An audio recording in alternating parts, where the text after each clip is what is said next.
ஜென்ரலாகவே எப்பொழுதுமே பார்த்தீங்கன்னா வார் அனௌன்ஸ்மெண்ட் வந்துட்டாலே மார்க்கெட் வந்து இந்த மாதிரி தான் நிலை குலைந்து போயிடும்.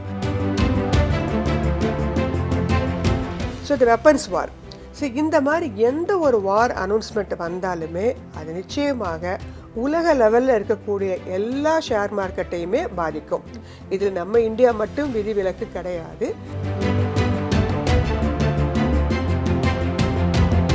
ஏற்கனவே கரெக்ஷன் வந்துட்டு தான் இருக்குது. அதனால தான் இன்னுமே உங்களுக்கு இந்த வார் அனௌன்ஸ்மெண்ட்லாம் வார் பிரச்சனைலாம் தீவிரமாகும் போது நிச்சயமாக உங்களுக்கு அந்த க்ரூட் ஆயில் ப்ரைஸ் இன்னும் ஏறும். ஐடி செக்டர் ஓரளவு பரவாயில்லாமல் இருக்குது. இவ்வளோ பிரச்சனையும் போது பார்த்தீங்கன்னா கொஞ்சம் பெரிய லெவலில் அது ப்ராப்ளமேட்டிக்காக ஆகலை. பட் அவங்களோட ஏர்னிங்ஸை வச்சு தான் இனி அடுத்தது எப்படி போகும் அப்படிங்கிறது. நாம் கவலைப்படுறதுனாலையோ இல்லை அதை பார்த்துட்டே இருக்கிறதுனாலையோ நம்ம போர்ட்ஃபோலியோ ஏறி வர போகிறது இல்லை. ஸோ அதனால் அதுக்கு ஒரு டைம் கொடுங்க. எனக்கு இறங்கிடுச்சு, இனி அடுத்து ஏறி வரதுக்கு குறைஞ்சபட்சம் ஒரு 6 மாதமாவது ஆகும்.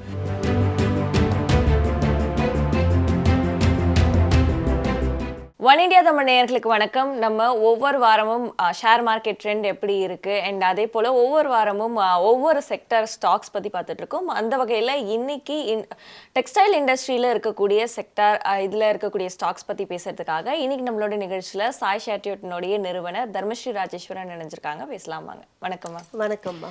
மார்க்கெட் பார்க்கும்போது நிஃப்டி கிட்டத்தட்ட 1000 புள்ளிகளுக்கும் மேலே குறைஞ்சிருக்கு. இன்னைக்கு மட்டுமே 218 24,700 வரைக்கும் வந்துருச்சு. இதுக்கான காரணம் என்ன? மார்க்கெட் வந்து ரொம்ப ஓவர் வேல்யூடாக இருந்தது. நம்ம போன மாதங்கள்லாம் பார்க்கும்போது ரொம்ப ஹாப்பியாக 26,000 வந்து விட்டது, 26,200, அடுத்து இனிமேல் 27,000 தான் அப்படிங்கிற மாதிரி நோக்கி மூவ் ஆகி போயிட்டு இருந்தோம். ஆனால் எதிர்பார்த்து காத்துட்டு இருந்தது ஏதாவது ஒரு நியூஸ் வரும், நம்மால் இறங்கலாம் அப்படின்னு சொல்லிட்டு அதற்கு மிக முக்கியமான ஒரு காரணமாக அமைந்து விட்டது இந்த இஸ்ரேல் ஈரானுடைய வார் அனௌன்ஸ்மெண்ட்டு. ஜென்ரலாகவே எப்பொழுதுமே பார்த்தீங்கன்னா வார் அனௌன்ஸ்மெண்ட் வந்துட்டாலே மார்க்கெட் வந்து இந்த மாதிரி தான் நிலை குலைந்து போயிடும். அந்த வார் அனௌன்ஸ்மெண்ட் அப்படிங்கிறது அது ட்ரேடு வாராக இருக்கலாம். ஒவ்வொரு கண்ட்ரிக்கு 2 கண்ட்ரிக்கு நடுவில் டாக்ஸஸ் எல்லாம் போட்டு ட்ரேடு வார்னு சொல்லுவோம். இப்போ அடுத்து ஜனாதிபதி எலெக்ஷன் முடிஞ்சோன்னா அதை ஆரம்பிப்பாங்க பாருங்கள். ஸோ அந்த ட்ரேடு வாராக இருக்கலாம், அல்லது பயோ வார்னு சொல்லக்கூடிய நம்ம பெரிய சமீபத்தில் பார்த்தோம் இல்லையா கொரோனா வைரஸ், இந்த மாதிரி பிரச்சனைகளால் இருக்கலாம், அல்லது இந்த மாதிரி இரு கண்ட்ரிகளுக்கு இடையே நடைபெறக்கூடிய ஒரு war announcement. So the weapons war. ஸோ இந்த மாதிரி எந்த ஒரு வார் அனௌன்ஸ்மெண்ட் வந்தாலுமே அது நிச்சயமாக உலக லெவலில் இருக்கக்கூடிய எல்லா ஷேர் மார்க்கெட்டையுமே பாதிக்கும். இதில் நம்ம இந்தியா மட்டும் விதிவிலக்கு கிடையாது. இதில் ஏற்கனவே நம்ம இந்தியா வந்து ரொம்ப வேகமாக கடந்த ஒரு 6 மாதத்துக்குள்ளே 1000 பாயிண்ட் ஏறிச்சு. அதே 6 நாளில் என்ன பண்ணிட்டாங்க, 1000 பாயிண்ட்டை இறக்கி விட்டாங்க. ஸோ அதனால் ரொம்ப வேகமாக இது வளர்ச்சி அப்படிங்கிறது கொஞ்சம் கொஞ்சம் கிராஜுவலாக இருக்கணும். இந்த மாதிரி அசூரமாக வளர்ந்தால் இதே மாதிரி தான் பிரச்சனைகள் ஏற்படும். ஒவ்வொரு 4 வருஷத்துக்கு ஒரு முறை இந்த மாதிரி ஏதாவது ஒரு பிரச்சனையை உண்டு பண்ணி இந்த மாதிரி மார்க்கெட்டு இறங்கும். ஸோ இந்த எப்படி இருக்கும்போது இது ஒரு வாய்ப்பாக அமைஞ்சிருச்சு.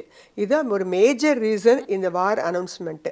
ரெண்டாவது, நம்மளுடைய ஷேர் மார்க்கெட் ஓவர் வேல்யூடாக இருந்தது. எல்லா கம்பெனிஸுமே நம்மளுடைய போர்ட்ஃபோலியோ வந்து ஏறவே இல்லை. ஷேர் மார்க்கெட் ஏறிச்சு, நம்ம போர்ட்ஃபோலியோ ஏறலை.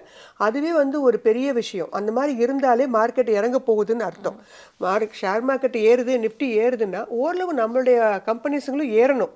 அப்படி ஏறினாதான் நம்ம கிராஜுவலாக சரியாக போயிட்டுருக்கோன்னு அர்த்தம். அப்படி இல்லாமல் இருந்துச்சு பார்த்தீங்களா, கடந்த ஒரு 2 வாரத்துக்கு முன்னாடி அப்படி தான் இருந்தது. ஸோ மார்க்கெட் வந்து இறங்கிறதுக்கான வேலையில் ஆரம்பிச்சிருச்சு. அதுலேயும் பார்த்தீங்கன்னா ஸ்மால் கேப் மிட் கேப்பு தான் ரொம்ப வேகமாக இறங்கியிருக்கு இந்த பாயிண்ட்ஸில். ஜென்ரலாக ஏறும்போதும் பார்த்தீங்கன்னா ஸ்மால் கேப் மிட் கேப்பு வேகமாக ஏறும். ஸோ அதனால் இந்த ஒரு இது வந்து எதிர்பார்த்துட்டு இருந்தோம், ஏதாவது ஒரு காரணம் கிடைக்குமான்னு, அதுக்கு ஒரு காரணமாக இது அமைஞ்சிருச்சு. அடுத்தபடியாக பார்த்தீங்க அப்படின்னா சைனாவை பொறுத்த மட்டும் அவங்களுடைய மார்க்கெட் ரொம்ப டவுன் ட்ரெண்டில் இருந்தது. ஸோ அவங்களுக்கு வந்து பயம் வந்துருச்சு, என்னது இந்தியாவுடைய வளர்ச்சி வந்து இவ்வளோ வேகமாக போயிட்டுருக்குது, நம்மளுடைய மார்க்கெட் வந்து ரொம்ப டீப் டவுனில் இருக்குது. சைனா பட் ஹாங்காங் 2 பேருடைய மார்க்கெட்டுமே. அதுக்காக அவங்க சில வேலைகள்லாம் எடுத்து பண்ணாங்க. அவங்களோட இன்ட்ரெஸ்ட் ரேட்லாம் குறைச்சி கொஞ்சம் அட்ராக்டிவான பேக்கேஜ் எல்லாம் அனௌன்ஸ் பண்ணாங்க. ஸோ அதன் காரணமாக என்ன பண்ண ஆரம்பிச்சிட்டாங்க, இங்கே ஏற்கனவே நம்ம கண்ட்ரியில் ஓவர் வேல்டாக இருக்குதா, ஸோ இங்கே இருக்க ஷேர்ஸ் எல்லாம் செல் பண்ணிட்டு இப்போ மூவ் பண்ண ஆரம்பிச்சிருக்காங்க சைனாவை நோக்கி. ஸோ அதுதான் மேஜர் ரெண்டாவது ஒரு ரீசனாக கருதப்படுது. ஃபாரின் இன்ஸ்டிடியூஷனல் இன்வெஸ்டர்ஸ் கடந்த ஒரு 3-4 நாட்கள்லேயே 30,000 கோடிக்கு மேலே வெளில எடுத்திருக்காங்க. ஸோ அப்படி எடுக்கும்போது நிச்சயமாக மார்க்கெட்டில் இது எதிர்பார்த்த ஒன்று தான். ஆனால் ஒருவேளையாக நம்மளுடைய டொமஸ்டிக் இன்ஸ்டிடியூஷனல் இன்வெஸ்டர்ஸ் ஒரு 26,000 கோடிக்கு இன்வெஸ்ட் பண்ணியிருக்காங்க. இல்லாட்டினா மார்க்கெட் இன்னும் டீப் கரெக்ஷனுக்கு போயிடும். அடுத்தபடியாக பார்த்தீங்கன்னா oil prices, crude oil prices வந்து உங்களுக்கு ஏறிக்கொண்டே இருக்குது இல்லையா, அதுவும் வந்து மார்க்கெட் இறங்குவதற்கு ஒரு பெரிய காரணமாக இருக்குது. கடைசி ரீசனாக என்ன சொல்லலாம்னு பார்த்தீங்கன்னா கார்பரேட்டோட ஏர்னிங்ஸ் அடுத்த குவார்ட்டர்லி ரிசல்ட்ஸ் வரப்போகுது. செகண்ட் குவார்ட்டர் ரிசல்ட்ஸில் ஜென்ரலாக ரொம்ப நல்லா காட்ட மாட்டாங்க. ஃபர்ஸ்ட் குவார்ட்டரும் ஃபோர்த்து குவார்ட்டரும் தான் நல்லா ஃப்ளோரிஷாக காட்டுவாங்க. செகண்ட் அண்ட் தேர்ட் எப்பவுமே கொஞ்சம் டல்லாக தான் இருக்கும். ஸோ பெரிய லெவலில் ஏர்னிங்ஸ்லாம் நம்ம வந்து எதிர்பார்க்க முடியாது. அது மட்டும் கிடையாது, ஹெவி வெயிட்டேஜ் ஸ்டாக்ஸ்ன்னு சொல்லக்கூடிய நிஃப்டி கால்குலேஷனில் இருக்கக்கூடிய ஹெச்டிஎஃப்சி பேங்க்கும் ரிலையன்ஸ் ஷேரும் பெருமளவில் இறங்கியிருக்கு. இது ஒரு அடுத்த ரீசனாக சொல்லலாம். கடைசியாக சொல்ல போனால் எந்த விதமான புது ப்ராஜெக்ட்ஸ் எதுவுமே உங்களுக்கு அனௌன்ஸ்மெண்ட் இப்போ தற்சமயம் வரல. ஸோ அதன் காரணமாகவும் மார்க்கெட் வந்து இறங்குவது. இவை எல்லாவற்றுக்கும் மேலே பேனிக் செல்லிங்னு சொல்லுவோம். பயந்து போய் நிறைய பேர் என்ன பண்ண ஆரம்பிச்சிருவாங்கன்னா செல் பண்ண ஆரம்பிச்சிருவாங்க. ப்ராஃபிட் புக்கிங் சொல்ல முடியாது, பேனிக் செல்லிங். வந்த வரைக்கும் போதும், வாங்கின வரைக்கும் இருந்தால் கூட போதும், வாங்கின விலையில் இருந்தால் கூட போதும், இன்னும் இறங்கி டீப்பாக இறங்குறதுக்குள்ளாரையும். ஸோ இந்த மாதிரி விஷயங்கள் இப்படி பல காரணங்கள் சேர்ந்து ஒரு செல்லிங் ப்ரெஷர் அந்த இடத்துல உண்டு பண்ணும்போது நிச்சயமாக மார்க்கெட் இந்த இடத்துல தாக்கு பிடிப்பது என்பது ரொம்ப அரிது. அதன் காரணமாக தான் உங்களுக்கு 24,800 ஒரு சப்போர்ட் லெவலாக இருந்தது. இப்போ அதையும் பிரேக் பண்ணிடுச்சு. ஸோ அதன் காரணமாக மார்க்கெட் இன்னும் இறங்கும். உங்களுக்கு அடுத்த சப்போர்ட் லெவல்னா 24,500. அவங்க இஸ்ரேல் நிறுத்துகிற மாதிரி தெரியலை. எப்போ நிறுத்துவாங்கிறது நமக்கு தெரிய மாட்டேங்குது. பெரும்பாலும் இந்த வாரெலாம் வந்துச்சு அப்படின்னா ஒரு மாதம் 2 மாதத்துக்கு இதை வைத்தே தான் நகர்த்துவாங்க. ஸோ அடுத்த ஒரு சப்போர்ட் லெவல், பெரிய சப்போர்ட் லெவல் பார்த்தீங்கன்னா 24,000. ஸோ 24,000 வரைக்கும் நிஃப்டி வருவதற்கான வாய்ப்புகள் உண்டுன்னு தான் நான் நினைக்கிறேன். நிச்சயமா.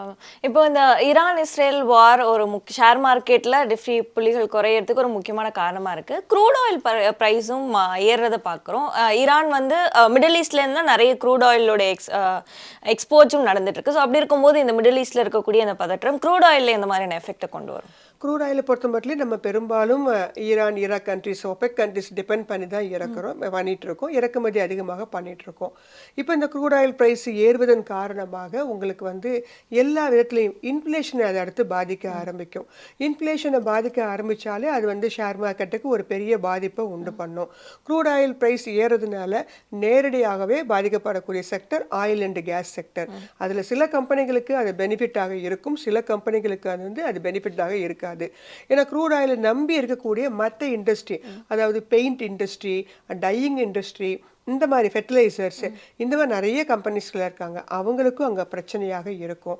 ஸோ அதனால் க்ரூட் ஆயில் ப்ரைஸுடைய இந்த இம்பேக்ட் அப்படிங்கிறது இன்ஃப்ளேஷன் மூலமாக எல்லா நாடுகளிலும் எதிரொலிக்கும் போது வேர்ல்டு மார்க்கெட் எல்லாமே டவுன் சைடில் மூவ் ஆகும்போது நம்மளுடைய இந்தியன் மார்க்கெட்டும் டவுன் சைடில் மூவ் ஆவதற்கான வாய்ப்புகள் அதிகம். ஏற்கனவே கரெக்ஷன் வந்துட்டு தான் இருக்குது.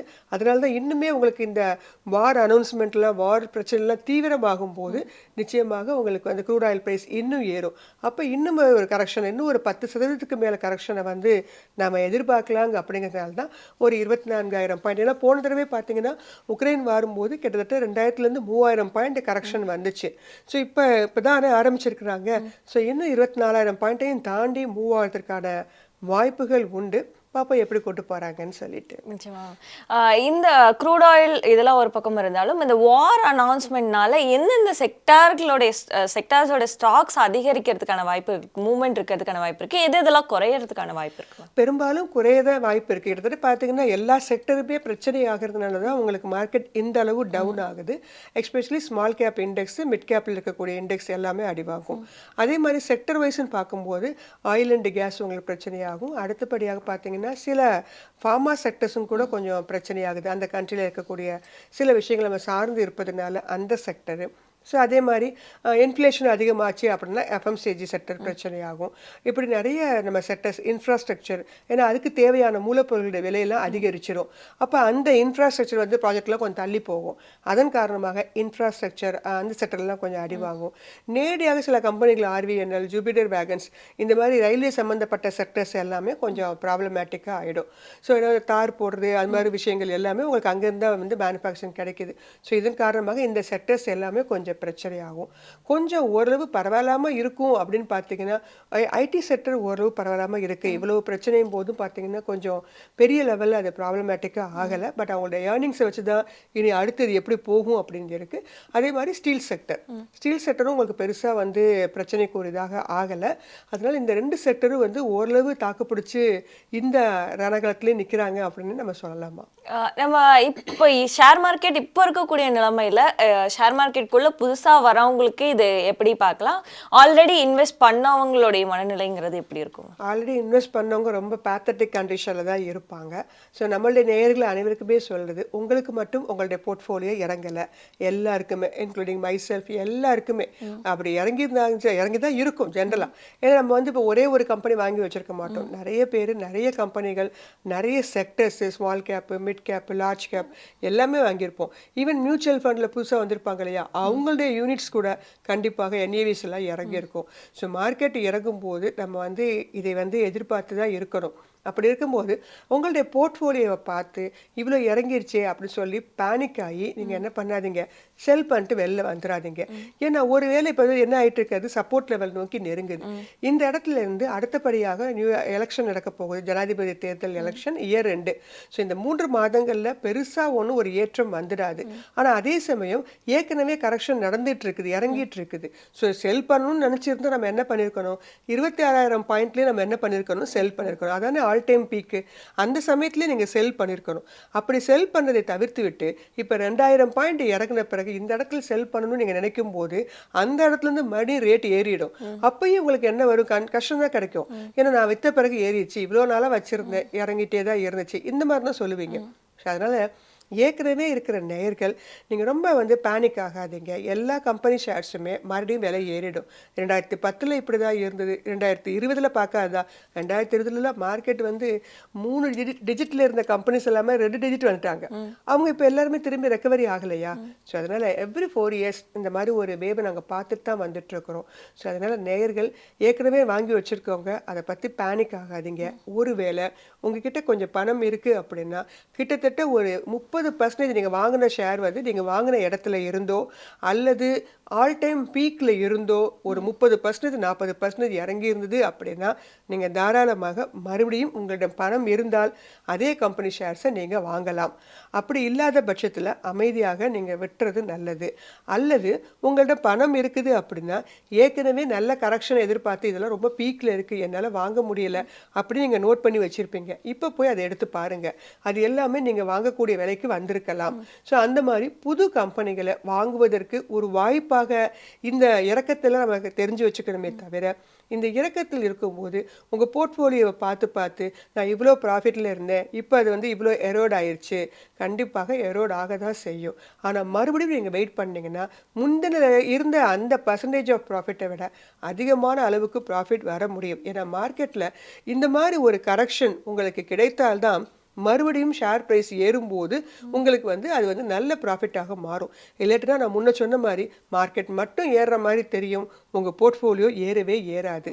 ஜென்ரலாக இப்படி மார்க்கெட் இறங்கி ஏறும்போது தான் உங்களுக்கு அதிகப்படியான ரிட்டர்ன்ஸ் கிடைப்பதற்கும் ஒரு வாய்ப்பாக கிடைக்கும். ஸோ அதனால் அதை போய் பார்த்து மனசங்கடத்தை படாமல், ஃபெஸ்டிவல்ஸ்லாம் வருது இல்லையா, அதெல்லாம் என்ஜாய் பண்ணுங்க. இல்லையா உங்கள்கிட்ட பணம் இருக்குதா, நான் சொல்கிற மாதிரி வாங்குங்க.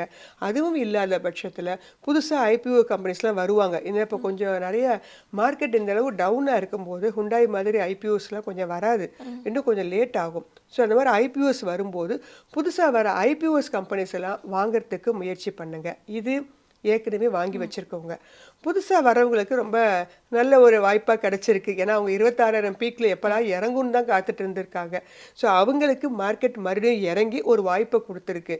ஸோ புதுசாக வர நேயர்கள் தாராளமாக இந்த இடத்துல வாங்க ஆரம்பிக்கலாம். அவங்களுக்கு என்ன பிரச்சனை வரும்னு கேட்டிங்கன்னா, ஐயோ நம்ம இந்த இடத்துல வாங்குறோம், ஒருவேளை இன்னும் இறங்குனா என்ன பண்ணுறது அப்படிங்கிற ஒரு பயம் இருக்கும். சரி நான் இன்னும் இறங்குற வரைக்கும் கொஞ்சம் வெயிட் பண்ணட்டுமா அப்படிங்கிற மாதிரி வெயிட் பண்ணுவாங்க. ஜென்ரலாக ஒரு மார்க்கெட் வந்து இப்போ இருக்கிற சப்போர்ட் லெவல் 1 அப்படிங்கிற இடத்துல இருக்குது. அதை பிரேக் பண்ணதுனால தான் அடுத்த லெவல் சப்போர்ட் லெவல் 2 24,000 23,500. ஒரு ஸ்டேஜுக்கு அப்புறம் இறங்கிட்டே போகாது. ஒரு ஸ்டேஜுக்கு அப்புறம் கண்டிப்பாக ரிவர்ஸ் ஆகும். நம்ம பதிவில் நான் வந்து சொல்கிறேன். இப்போ இருக்கிற கண்டிஷன் படி பார்த்தா என் கெஸிங் படி 24,000 23,500 வரைக்கும் போவதற்கான வாய்ப்புகள் உண்டு.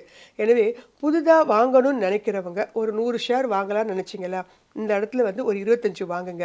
அடுத்த லெவல் அங்கே ஒரு 25. இப்படி நீங்கள் இறங்க வாங்கிட்டு போனீங்கன்னா ஒரு ஸ்டேஜில் அது யூட்டர்ன் பண்ணிடும். அப்போ உங்களுக்கு பிரச்சனை வராது. நீங்கள் பல்காக வாங்கினீங்கன்னா நிச்சயமாக அடுத்து இறங்கும் போது நான் வாங்கின உடனே இறங்குது அப்படிங்கிற ஒரு ஃபீலிங் உங்களுக்கு கண்டிப்பாக இருக்கும். அதே மாதிரி நிறைய கம்பெனிஸ் வாங்க, ஒரே கம்பெனியில் டம்ப் பண்ணாதீங்க. இந்த செட்டிலையும் பார்த்தீங்கன்னா நல்ல சிறப்பாக போகிற சில கம்பெனிஸ்லாம் இருக்காங்க. அதெல்லாம் தேர்ந்தெடுத்து கண்டுபிடிச்சு டைவர்சிஃபைடாக நிறைய கம்பெனிகளாக நீங்கள் வாங்கும் பட்சத்தில் புதுதாக வர்றவங்களுக்கும் பெரிய லெவலில் பிரச்சனையை உண்டு பண்ணாது. அதே மாதிரி மியூச்சுவல் ஃபண்டில் போய் இன்வெஸ்ட் பண்ணுறவங்க இருக்காங்க இல்லையா, அவங்களும் சரி ஒரு லம்சம் அமௌண்ட்டாக இந்த சமயத்தில் போடாதீங்க. இன்னும் கொஞ்சம் இறங்கும், பிரித்து கூட போடுங்க. ஒரே ஃபண்டு தான், ஆனால் மொத்தமாக போடாமல் இப்போ ஒரு 50,000 இன்வெஸ்ட் பண்ணலாம்னு ஐடியா பண்ணியிருக்கேன், 25,000க்கு முதல்ல வாங்குங்க. அதே ஃபண்டு இன்னும் கொஞ்சம் மார்க்கெட் இறங்கின பிறகு திருப்பியும் போகலாம். சிப்பில் பண்ணுறவங்களுக்கு எப்போவுமே பிரச்சனை கிடையாது, அதை ஆவரேஜ் பண்ணிக்கும். லம்சம்மாக பண்ணுறவங்க கொஞ்சம் இந்த மாதிரி போங்க. அதே மாதிரி ஃபண்டு சூஸ் பண்ணும்போதும் கூட ஃப்ளெக்ஸி கேப் ஃபண்டா மல்டி கேப் ஃபண்டா அந்த மாதிரி சூஸ் பண்ணுங்கள். வெறும் ஒரே ஸ்மால் கேப்பு ஒரே மிட் கேப் அப்படி போனீங்கன்னா ஒரு செக்டர் பிரச்சனை ஆகும்போது முதல்ல ஸ்மால் கேப்பு தான் பெருமளவில் பிரச்சனை ஆகும். ஸோ ஃபண்டு செலெக்ஷன் பண்ணும்போதும் கவனமாக செலெக்ஷன் பண்ணுங்கள். நியூ ஃபண்ட் ஆஃபர் நிறைய வரும், என்எஃப்ஓ வரும். என்எஃப்ஓ பிரச்சனை இல்லை, என்ஏவி 10 ரூபாயிலிருந்து தான் ஸ்டார்ட் ஆகும். ஸோ நியூ ஃபண்ட் ஆஃபர் வருது, நல்ல ஃபண்டெல்லாம் வருதுன்னா நீங்கள் அதில் தாராளமாக இன்வெஸ்ட் பண்ணலாம். ஏன்னா இப்போ இந்த ஃபெஸ்டிவல் டயத்தில் வந்து ஏதாவது ஒரு வகையில் இன்வெஸ்ட் பண்ணலாமே அப்படின்னு நினைக்கிறவங்களுக்கு ஷேர் மார்க்கெட்டில் இருக்கவங்களுக்கு ஐபிஓ நல்ல சாய்ஸு, மியூச்சுவல் ஃபண்டில் இருக்கவங்களுக்கு என்எஃப்ஓ நல்ல சாய்ஸு. புதுசாக வரவங்களுக்கு ஏற்கனவே இருக்கவங்க நான் சொன்ன அந்த இதெல்லாம் கொஞ்சம் ஃபாலோ பண்ணிங்க அப்படின்னா கொஞ்சம் பதஷ்டமான மனநிலை இல்லை ஒரு கவலைக்கிடமான மனநிலை இதெல்லாம் தவிர்க்கலாம். நாம் கவலைப்படுறதுனாலையோ இல்லை அதை பார்த்துட்டே இருக்கிறதுனாலையோ நம்ம போர்ட்ஃபோலியோ ஏறி வரப்போகிறது இல்லை. ஸோ அதனால் அதுக்கு ஒரு டைம் கொடுங்க. எனக்கு இறங்கிடுச்சு, இனி அடுத்து ஏறி வர்றதுக்கு குறைஞ்சபட்சம் ஒரு 6 மாதமாவது ஆகும். அடுத்த 3 மாதம் ஏறி வருவதற்கான ஸ்பெஷலான ரீசன்ஸ்லாம் எதுவுமே இல்லை. அப்படி இருக்கும்போது இன்னும் கொஞ்சம் இறங்க தான் செய்யும். அப்போ நான் உடனே விற்றுட்டு வந்துடுவா அப்படின்னு கேட்டிங்கன்னா அது அவங்களுடைய தனிப்பட்ட விஷயம். நீங்கள் விற்றுட்டு திருப்பி இறங்கும்போது மறுபடியும் கூட வாங்கிக்கலாம், அது ஒரு டைப்பு. ஸோ அந்த மாதிரி நீங்கள் பண்ணலாம். திறமை இருந்ததுன்னா நீங்கள் அந்த மாதிரி பண்ணுங்கள். இல்லை எனக்கு அதெல்லாம் திறமை இல்லை, எனக்கு கொஞ்சம் பயமாக இருக்குது, நான் விற்ற பிறகு மறுபடியும் ஏறிட்டா என்ன பண்ணுறது, இந்த மாதிரிலாம் நினச்சிங்கன்னா அமைதியாக எதுவுமே பண்ணாமல் இருக்கிறதா சில நேரங்களில் நல்லது. நேரங்கள்லாம் நீங்கள் கொஞ்சம் திறனாய்வு செய்து பார்த்தீங்கன்னா உங்களுக்கு இதெல்லாம் நல்லா புரிய ஆரம்பிக்கும். ஆர்பிஐ பாலிசியோடைய மீட்டிங் வந்து நடந்துட்டு இருக்குமா, நம்ம இப்போ இது பதிவின் போது மீட்டிங் ஆரம்பிச்சிட்டாங்க. பட் டெசிஷன் மேக்கிங் எல்லாம் வந்து நாளை மறுதினம், அதாவது அக்டோபர் 9ஆம் தேதி தான் அனௌன்ஸ்மெண்ட் பண்ண போகிறாங்க. ஏன்னா இப்போ வந்து யூஎஸில் வந்து ரேட் கட் அனௌன்ஸ் பண்ணதுனால தான் உங்களுக்கு மார்க்கெட் வந்து திடீர்னு வந்து அந்த அளவு பூம் ஆனது. அதே மாதிரி ஒரு ரேட் கட்டு வந்து சைனாலையும் பண்ணாங்க. ஸோ நம்ம இந்தியாவில் அந்த ரேட் கட்டு வருமா, இன்ட்ரெஸ்ட் ரேட் எதையாவது மாற்றுவாங்களா அப்படிங்கிற மாதிரி பார்த்துட்டு இருக்காங்க. ஜென்ரலாக அந்த ரேட் கட்லாம் எதையும் மாற்றுற அபிப்பிராயம் போன தடவை நம்ம கவர்னருக்கு இல்லை. இந்த மாதிரி அந்த மாதிரி தான் எதிர்பார்க்குறோம். பெருசாக ஒன்றும் சேஞ்சஸ் கொடுக்க மாட்டார், செகண்ட் குவார்ட்டர்லாம் சேஞ்சஸ் கொடுக்க மாட்டாருன்னு எதிர்பார்க்குறோம். ஒருவேளை மார்க்கெட் ரொம்ப டவுனில் இருக்குது, ஏதாவது சேஞ்சஸ் கொடுத்தாங்க அப்படின்னா கொஞ்சம் மார்க்கெட் வந்து கொஞ்சம் உயர்வதற்கான ஒரு வாய்ப்பாக அமையும். அப்படி இல்லை அவர் வேலை அன்சேஞ்சுன்னு சொல்லிட்டு போயிட்டாரு, ரேட் கட் எதுவும் இல்லை, போன மாதிரியே இந்த மாதிரியும் தொடர்ந்து சொல்லிட்டு போயிட்டாங்கன்னா மறுபடியும் மார்க்கெட் அதுவும் ஒரு காரணமாக அமையும் திருப்பி மார்க்கெட் டவுனில் போகிறதுக்கு. ஸோ மிக முக்கியமான ஒரு ரிசல்ட்டாக நம்ம அடுத்த நாளை மறுதினம் வந்து எதிர்பார்த்து காத்துட்ருக்கோம். இதுவும் ஒரு காரணமாக இருக்கும் மார்க்கெட் இறங்குவதற்கு. நிச்சயமாக நிகழ்ச்சியில் கலந்துக்கிட்டு உங்களுடைய கருத்துக்களை பதிவு செஞ்சதுக்கு நன்றி. நன்றி.